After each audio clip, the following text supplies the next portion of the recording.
Madame, Monsieur, bonsoir. Bienvenue à la suite de nos entretiens dans le cadre de l'élection présidentielle en République du Congo. Aujourd'hui, nous recevons Monsieur Léon Juste Ibombo. Bonjour. Bonjour, monsieur. Vous êtes ministre des Postes, Télécommunications et de l'économie numérique en République du Congo. C'est bien ça. Alors, l'élection présidentielle s'est déroulée, mais l'actualité, c'est le décès de Monsieur Kolela. Alors, comment est-ce que cela a accueilli dans le camp présidentiel? Écoutez, je voudrais profiter de votre micro pour présenter mes condoléances les plus attristées à la famille Kolela et particulièrement à Landry Kolela, qui est un ami, qui est un frère. Nous déplorons la disparition de M. Kolela. Voilà, et nous savons qu'il était un peu affaibli, parce que nous avons suivi qu'il a même eu organisé un meeting assis, un meeting de campagne, et qu'il n'avait même pas pu organiser son dernier meeting à Brazzaville. La Covid-19 est là, voilà, et paix à son âme, et je présente encore personnellement mes condoléances à sa famille et à mon frère Landry. Et je pense que le président de la République avait pris, on va dire, toutes les précautions nécessaires et les dispositions nécessaires au niveau du gouvernement pour évacuer le président Parfait Kolela en France. Malheureusement, arrivé en France, il est décédé. Bon. Alors, on a quand même noté à Brazzaville ce matin, on a noté à Brazzaville un certain agacement de la part des partisans de M. Kolela, qui n'entendent pas forcément la version de la Covid-19 sur son décès. Écoutez, ça peut se comprendre parce que, vous savez, lorsque l'on perd un leader, on est toujours emprunt à avoir quelques interprétations, mais les faits sont têtus. C'est-à-dire qu'on a vu diminuer parce que les images ont circulé. Faire un meeting assis, ça prouve que la personne avait quand même quelques facultés physiques qui étaient amoindries. Et à côté de cela, la démarche n'était pas aussi, on va dire, voilà, j'allais dire impériale. Parce que lorsque l'on est en pleine campagne présidentielle, on a une démarche impériale pour montrer, pour, on va dire, transférer la force, le dynamisme que vous aviez à votre public. On n'a pas vu ça, et puis malheureusement, le dernier meeting, il n'a pas pu lui-même être présent. Et bon, à côté de cela, on peut parler d'un testament visuel, puisque lui-même, à travers les réseaux sociaux, a eu à non seulement appeler ses militants à aller voter en masse, mais aussi à dire qu'il luttait contre, qu'il faisait peut-être le dernier combat de sa vie. Voilà. Je pense que les faits sont têtus, et puis je n'ai pas d'autre interprétation, et voilà. Mais est-ce que finalement, ça ne profite pas au camp présidentiel, cette issue, on va dire, malheureuse, certes, mais nous sommes en politique. La mort n'a jamais profité à quelqu'un. La mort n'a jamais profité à quelqu'un, quand bien même vous êtes des concurrents politiques. Et je peux vous assurer, parce que je suis un collaborateur, on va dire, très immédiat du président Denis Sassou Nguesso, c'est une personnalité qui respecte, on va dire, de manière assez rigide la tradition bantoue. Je dis bien assez rigide la tradition bantoue, y compris lorsqu'il s'agit de la mort d'un Congolais qui a occupé des fonctions dans ce pays, ou même un anonyme. Le président a toujours été présent, et quand c'est une personnalité, les honneurs de la République ont toujours été rendus à cette personne. Quelle que soit sa filiation politique, aux grands hommes de notre pays, sans distinction. Et le président l'a toujours fait. Donc je ne peux pas penser que ça aurait profité ou que ça profiterait d'une manière ou d'une autre. Non, d'autant plus qu'il faut dire la vérité, les dés étaient déjà pipés. Le président Sassou, c'est le seul candidat qui a fait tous les départements. Le seul. Et je suis un peu sur les médias. On fait un peu le crime de son âge parce qu'on dit 76, 77 ans. Mais à 76, 77 ans, il a pu faire les 12 départements de notre pays. Je dis bien les 12 départements, 12 meetings, 12 grands meetings. Et on a utilisé les moyens des nouvelles technologies de la communication et de l'information, c'est-à-dire qu'à travers le numérique, les meetings ont été diffusés en simultané et sur les écrans géants et sur les plateformes numériques, les réseaux sociaux. Donc, on ne peut pas dire que les dés étaient déjà... Voilà, c'est-à-dire que... bon, il faut dire que c'est le seul candidat qui a fait les 12 districts. Le président Kolela, paix à son âme, n'a pas pu faire les 12 districts, c'est faux. Les autres candidats ont dû faire un ou deux districts, départements. M. Kolela a dit à certains moments qu'il avait été empêché de faire campagne. On ne l'a jamais empêché, on n'a empêché personne de faire campagne. Et on a empêché personne de faire campagne, c'est peut-être pour des raisons, on va dire, indépendantes de sa volonté, il n'a pas pu. Si vous voulez parler de l'histoire de la Sangha à Ouesso, mais on n'a pas... Les compagnies aériennes sont privées dans notre pays. Si au moins on avait encore une compagnie nationale, bon ça je peux dire, malheureusement on a eu quelques difficultés avec nos compagnies nationales qui ne volent pas en ce moment précis. Donc les seules compagnies qui volent dans notre pays sont les compagnies privées. Et on ne peut pas empêcher un privé de transporter un client potentiel, d'autant plus que ça va lui rapporter de l'argent. Le privé, ça va lui rapporter de l'argent. Empêcher, on va demander à une compagnie privée de pouvoir ne pas transporter un candidat à un lieu, alors qu'il y a même d'autres clients qui ont peut-être certainement payé leur billet. Donc ça c'est un faux débat. Alors, M. Ibombo, l'élection présidentielle a eu lieu. Quand on vous entend parler, pour vous, le candidat du PCT, de la majorité présidentielle, est le seul il va forcément rempiler quand on vous entend parler. Mais écoutez, les faits sont têtus.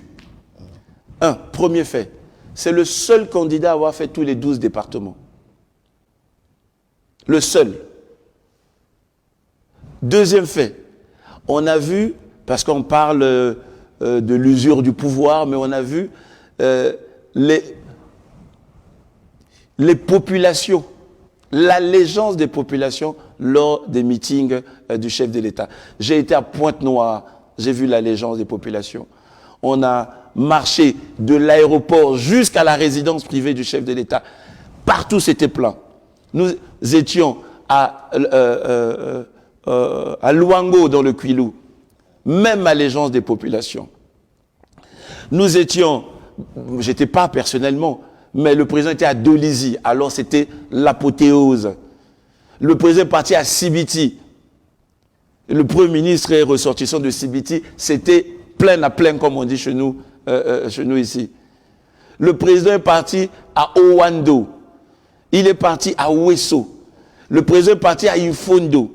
Le président est parti à Djambala. Djambala, c'est dans les plateaux. J'y étais personnellement. L'apothéose. C'était plus que même l'apothéose. Le président a fait le meeting de Brazzaville. Alors, c'était un terrain meeting. C'est le seul. Pourquoi? Mais justement parce que en période d'incertitude, en période de mutation, en période, on va dire, à la croisée des chemins, on a besoin des hommes forts.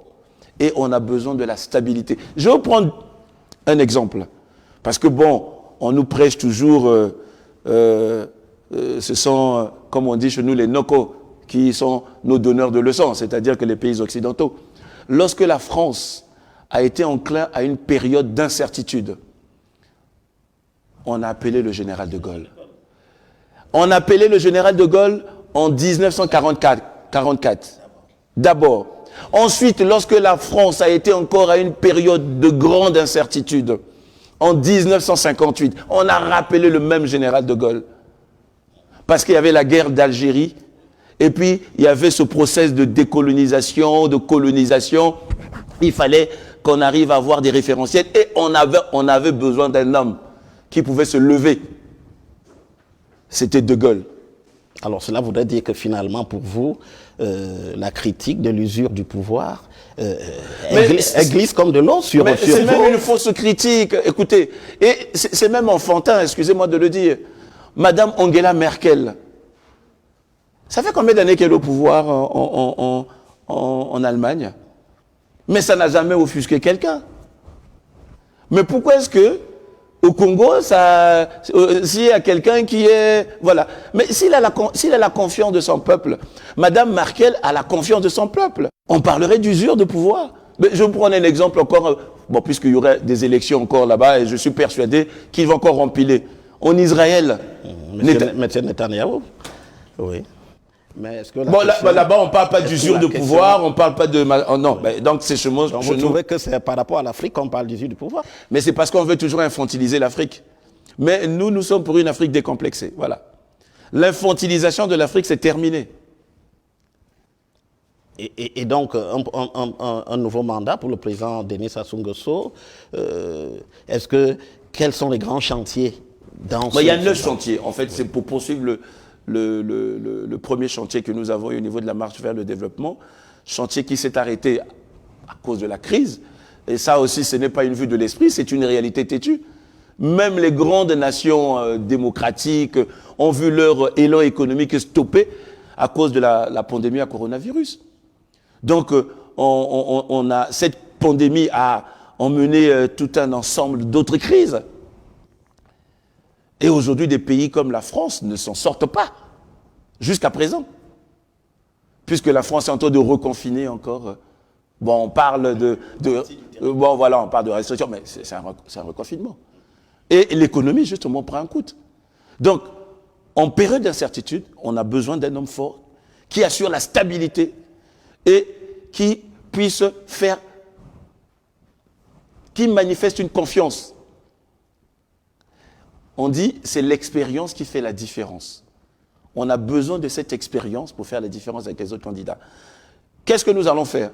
Mais poursuivre les chantiers que nous n'avons pu achever à cause de cette pandémie à coronavirus. D'abord ça.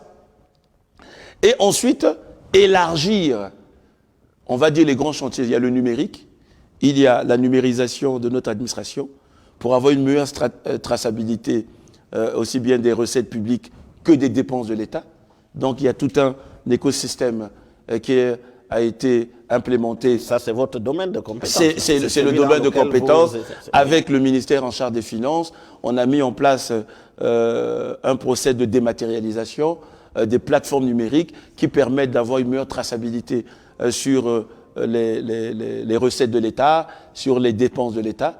Et on veut qu'il y ait moins de manipulation de la monnaie par les fonctionnaires. Donc, qu'il y ait plus de paiements électroniques. Et de l'autre côté, on a l'autre chantier que nous devons poursuivre. C'est-à-dire que le président de la République avait mis un accent particulier sur l'agriculture. Et il avait prescrit au gouvernement de pouvoir vulgariser au maximum la culture de du manioc, de la banane, de 3 variétés. Voilà, 3 variétés et du cacao. C'est-à-dire qu'il fallait mettre un accent particulier là-dessus. Évidemment, avec la coronavirus, avec la crise à coronavirus, on n'a pas eu les recettes escomptées. Donc maintenant, on va essayer de travailler pour être beaucoup plus résilient, avoir des recettes. Et ici, c'est l'agriculture au sens large du terme. Parce que, vous savez, bon, j'ai aussi entendu un procès. On dit, oui, le Congo, parce que le président a parlé d'importer les bembadou, d'importer même les safou. Mais quand même, monsieur Ibombo. Et on nous a dit, mais vous savez, même, la culture du Congolais, le Congolais a délaissé l'agriculture. Pour le Congolais, l'agriculture, c'est un, je veux le dire comme ça, et j'assume ce que je dis. Un agriculteur, c'est un saut métier. Le président Sassou était là pendant qu'il y a eu ce délaissement. Oui, mais le problème, c'est qu'il nous faut maintenant aller vers un axe central que nous avons dans le cadre de notre PND, c'est-à-dire changer aussi le logiciel mental du Congolais. Parce que le Congolais, lui, Si vous lui dites quelque chose, bah, devenez agriculteur. Il dit non, moi je veux devenir fonctionnaire. Le Congolais, c'est le fonctionnariat. C'est ce que nous avons hérité de la France. Nous avons hérité de la colonisation française, c'est l'administration. C'est-à-dire que l'Afrique équatoriale française, la capitale de la France, c'était l'Afrique équatoriale française. Donc toute l'administration française de l'époque était ici. Donc ici, les Congolais, voilà, le meilleur métier, c'est être fonctionnaire, c'est être instituteur. Voilà le métier des Congolais. Maintenant, il faudrait que nous fassions, nous, gouvernement, un effort, oui, il faut un effort considérable de sensibilisation sur l'agriculture, que l'agriculture peut apporter plus de richesses que, par exemple, un fonctionnaire. Parce qu'un fonctionnaire, c'est vrai, bon, on dit, il y a la sécurité du travail, à la fin du mois, il a son argent, le minimum au Congo, c'est 120 000 francs, mais un agriculteur, il peut gagner beaucoup plus. Donc, il y a un travail aussi de sensibilisation et de grande sensibilisation qui va aller de pair avec cette ambition du chef de l'État, l'agriculture au sens large. Et il y a aussi un autre aspect que nous devons aussi mettre en avant, c'est la diversification de notre économie. Parce qu'on a toujours été tributaire du pétrole et malheureusement avec la pandémie... Ça ne marche pas. Ça ne marche plus. Ça ne marche plus. Il nous faut trouver des substituts. Nous y travaillons. Le numérique, voilà, la transformation numérique. Justement, l'économie numérique. L'économie numérique. Vous avez apporté quoi depuis oui, que vous êtes en 2016 au niveau déjà de la part de l'économie numérique dans notre PIB, on est, je pense, à 5-6 points. Donc l'économie numérique a un dynamisme qui va booster, qui va booster notre économie, qui va même diversifier le champ d'action de notre économie. À travers, par exemple, les nouveaux moyens, les communications électroniques et les moyens digitaux de paiement, on crée beaucoup plus de richesses. On crée aussi beaucoup plus d'emplois. Parce qu'aujourd'hui, par exemple, nous avons personnellement accompagné plusieurs jeunes. Il y a des jeunes qui ont mis en place une start-up de transfert d'argent directement dans un compte bancaire. En France, partout dans le monde. Vous pouvez transférer de l'argent dans un compte. C'est DigiPay, voilà. Ils ont mis en place une plateforme. Vous pouvez transférer de l'argent directement dans un compte partout dans le monde. Et ce sont des avancées considérables. Il y a l'interopérabilité qui se fait maintenant dans notre pays. C'est-à-dire qu'on a la facilité, par exemple, de transférer de l'argent entre un opérateur à travers le mobile money, entre un opérateur et un autre opérateur. Ça crée beaucoup plus de richesses. Et il y a aussi, puisque lorsque on utilise des moyens électroniques de paiement, on lutte aussi contre le blanchiment d'argent, on lutte contre le terrorisme, parce qu'il y a une meilleure traçabilité. Et on assure aussi quelque chose, mon cher frère, si je peux me permettre, l'inclusion. On va dire l'inclusion monétaire. On touche tous les Congolais, le plus de Congolais possible. L'inclusion monétaire. Puisque le taux de bancarisation dans nos pays est toujours assez faible, ça on l'avoue, ce n'est pas dans la culture des Africains, et particulièrement des Congolais, de pouvoir garder leur argent à la banque, ouvrir un compte à la banque, à moins qu'on soit fonctionnaire, mais à travers les moyens digitaux de paiement, on assure l'inclusion financière. C'est-à-dire la personne qui est à l'interland, elle peut commercer facilement à travers ces nouveaux instruments de paiement. Donc l'économie numérique va apporter un dynamisme, va booster notre économie, va aussi créer beaucoup de richesses. Et je peux vous assurer que dans le cadre de l'économie numérique, nous portons une loi portant statut de start-up.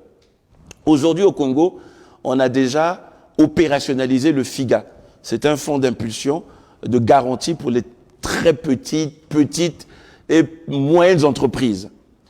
Mais lorsque vous allez à la banque, ce fonds existe, hein, ce fonds existe, il est logé à la banque postale, mais 10 milliards de francs CFA pour commencer. Lorsque vous allez auprès de la banque pour solliciter ce fonds pour les jeunes, mais il faut que vous apportiez une garantie. Mais lorsque vous commencez votre petite entreprise, quelle est la garantie que vous allez présenter à un banquier? Voilà, raison pour laquelle nous allons, à travers le projet de loi, l'avant-projet de loi portant statut des start-up, on va assurer cette garantie, labelliser les startups pour leur assurer une garantie qui fera en sorte que ces jeunes entreprises puissent bénéficier facilement de ce fonds qui est logé à la Banque postale du Congo. Alors, monsieur le ministre, quelques perspectives après la présidentielle, vous voyez où? C'est-à-dire? Votre avenir, vous le voyez où? Ici, au Congo, vous le voyez où, votre avenir? Vous resterez au ministère des Postes ou bien vous espérez, vous espérez aller plus loin? Écoutez, nous continuons à faire notre travail. Demain encore, nous allons organiser le COPIL du projet Central African Backbone, qui va... COPIL, comité de pilotage. Comité de pilotage du projet Central African Backbone, volet Congo, qui va nous permettre de pouvoir... C'est la fibre optique, ça? C'est la fibre optique, qui va nous permettre de pouvoir finaliser l'interconnexion entre le Congo et la République centrafricaine, parce que les travaux d'interconnexion entre le Congo et le Cameroun sont entamés. Nous sommes plus ou moins à 70-75%. Donc le réseau va être disponible sous peu.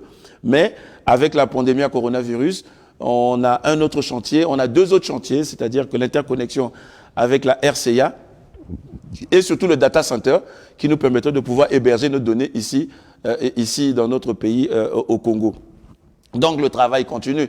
Et en dehors de ça, nous allons organiser d'ici la fin de ce mois, je pense d'ici le 28 ou le 29, on va organiser la réunion du Fonds d'accès pour le service universel des communications électroniques, le comité, la session administrative et budgétaire de ce fonds, qui va nous permettre justement de pouvoir élargir les zones blanches que nous devons couvrir en réseau de communications électroniques. Donc vous voyez que le travail continue. Mais donc nous allons continuer à faire notre travail jusqu'à ce que le nouveau gouvernement arrive. Mais jusqu'à présent, c'est le même gouvernement, c'est le gouvernement du Premier ministre Clément Mamba qui est là. Dans le cadre de la digitalisation, justement, Congo Pay, on a aussi une autre plateforme qui est mise en place, c'est Congo Pay. Et nous travaillons avec des partenaires indiens qui nous permettent d'avoir l'interopérabilité entre tous les systèmes de paiement et les opérateurs de paiement, que ce soit mobile ou bancaire, pour avoir cette interopérabilité qui nous permettra d'avoir aussi une meilleure traçabilité. Parce que lorsqu'il y a interopérabilité, lorsque on utilise la monnaie électronique, il y a une traçabilité de la monnaie, c'est-à-dire qu'il y a la lutte contre le blanchiment d'argent, la lutte contre le terrorisme, parce que justement c'est souvent le fruit de l'argent qui n'est pas tracé, qui profite aux délinquants ou aux terroristes, mais avec ces nouveaux procédés, évidemment, l'État aura un œil là-dessus. Donc, nous continuons à travailler en attendant que le nouveau gouvernement arrive. Voilà. Alors, monsieur le ministre, on voit bien que vous êtes très optimiste et nous arrivons au terme de cet entretien. Merci de vous être plié à cet exercice, monsieur Ibombo. Ben, c'est moi qui vous remercie. Je vous remercie et je profite de votre micro aussi puisque nous passons au Cameroun pour saluer ma collègue, madame Lili Keng, voilà, qui est la ministre aussi en charge de l'économie numérique et des télécommunications du Cameroun.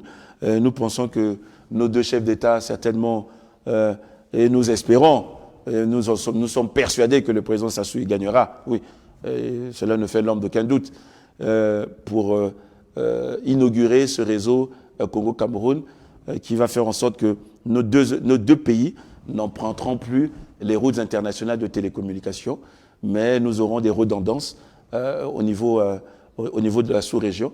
Cela aussi est une volonté des chefs d'État, parce que ce sont les chefs d'État de la CEMAC qui avaient décidé qu'il y ait des boucles, des réseaux à fibre optique entre nos États au niveau de la zone de la CEMAC. Nous avons déjà finalisé avec le Gabon. Nous avons un réseau qui ne pétait pas de grande capacité avec Kinshasa, la RDC. Et nous allons avoir un grand réseau avec le Cameroun, un autre avec la République centrafricaine. Voilà, c'est l'intégration africaine.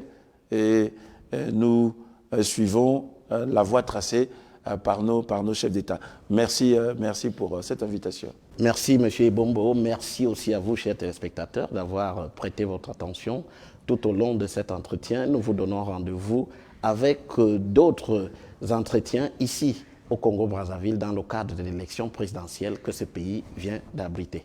Madame, Monsieur, bonsoir, à bientôt.